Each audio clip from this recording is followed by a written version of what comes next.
Allu Arvind press meet లో ప్రస్తావించిన అంశాలకు సంబంధించి మరింత సమాచారాన్ని మా ఏబిఎన్ ఎంటర్టైన్మెంట్ ఎడిటర్ సుబ్బారావు చెప్తారు. సుబ్బారావు చెప్పండి, నేను ఎలా చూడాలి? అరవింద్ ఏ అంశాలను ప్రస్తావించారు? మనం చూస్తున్నాం కొన్ని ఇప్పటికీ. సో దీన్ని ఎలా తీసుకోవాలి, ఆయన ఏమన్నారు? పూర్తి వివరాలు చెప్పండి. నరేష్, ఈరోజు ఈవినింగ్ అల్లు అరవింద్ తన మీద వచ్చిన ఆరోపణల గురించి వివరణ ఇవ్వడానికి మీడియా సమావేశం ఏర్పాటు చేశారు. అయితే ఈ సమావేశంలో గత 3 రోజులుగా ఆ నలుగురు అంటూ వస్తున్న దాంట్లో తాను లేను, అసలు ఆ నలుగురిలో నేను లేను అనేది ఆయన స్పష్టంగా ఆయన చెప్పడం జరిగింది. అయితే దాంతో పాటు ఆయన ఇటీవల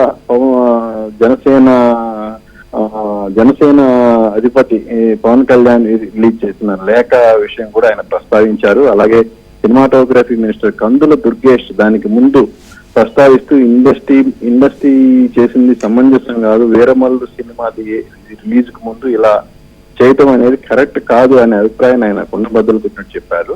అంతేకాదు, తనకు ఇష్టం లేకపోవటం వల్లే ఛాంబర్ లో జరిగిన 3 మీటింగ్లకి తను వెళ్ళలేదు. అలాగే తన నిర్మాతల్ని, అంటే తన దగ్గర పనిచేసే వాళ్ళని కూడా వెళ్ళనివ్వలేదు అని చెప్పారు. అయితే ఒకటి మాత్రం ఇక్కడ గమనించాలి, అల్లు అరవింద్ ఈ రోజు మీడియా సమావేశం పెట్టి చెప్పే కంటే మొదటి రోజే, అసలు ఈ ఇష్యూ వచ్చిన రోజే మీడియా ముందుకు వచ్చి చెప్పుంటే బాగుండేదనే అభిప్రాయం మాత్రం గట్టిగా మనం చెప్పొచ్చు. ఎందుకంటే పవన్ కళ్యాణ్ సినిమా విడుదలకు ముందు ఇలా చేయకూడదు అని ఆయన అన్నారు.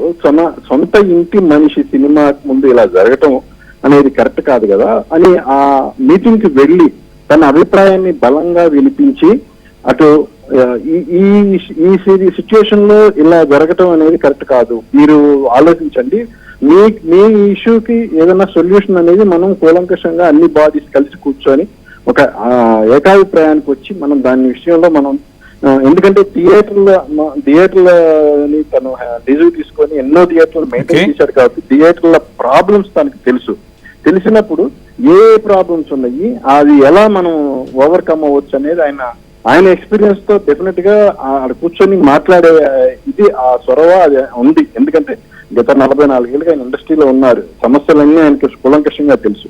అయితే అవన్నీ వదిలిపెట్టి 3 రోజుల తర్వాత ఇష్యూ అంతా సమస్యపోయి అటు థియేటర్ల బంద్ లేదు అని చెప్పిన తర్వాత పవన్ కళ్యాణ్ లెటర్ రిలీజ్ చేసిన తర్వాత ఏపీ ఉప ముఖ్యమంత్రి ఈ లెటర్ రిలీజ్ చేసిన తర్వాత తన పేరు ప్రస్ఫుటంగా మీడియాలో చలామణిలో ఉన్న టైంలో ఇప్పుడు వచ్చి నేను అందులో లేను అని చెప్పడం అనేది కరెక్ట్ కాదు అసలు. యాక్చువల్ గా ఇదే విషయాన్ని మనం చాలా మంది ఇండస్ట్రీ వాళ్ళు బయటికి చెప్పలేకపోయినా ఇంటర్నల్ గా వాళ్ళు అనుకుంటున్నమాట. ఈ విషయమే ఈ ఇష్యూ 18వ తారీఖు ఎగ్జిబిటర్స్ అందరూ ఒక మీటింగ్ ఏర్పాటు చేసుకున్నారు. ఆ మీటింగ్ లో ఈయన వచ్చి కూర్చొని మాట్లాడి ఉంటే, అంటే అప్పటికి వాళ్ళు 1వ